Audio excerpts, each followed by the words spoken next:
I just had a client ask if she should fix her fascia board on the outside of her house, which is the board that holds the gutter, or that the gutter is attached to.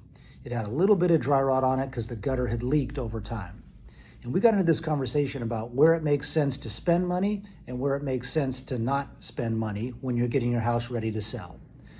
We've discovered that the biggest rate of return in real estate is typically in flooring and paint. And the reason for that is in relative real estate dollars, you can spend a tiny amount of money, $10,000 or $15,000, to sometimes paint and do new carpet throughout a house.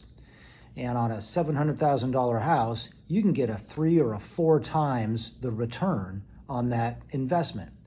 Whereas you go through the house doing lots of tiny little projects because the outlet cover here is cracked and the fascia board isn't just right and there's a little piece of siding over here, where you can spend the same $10,000 and maybe get a $5,000 return on it.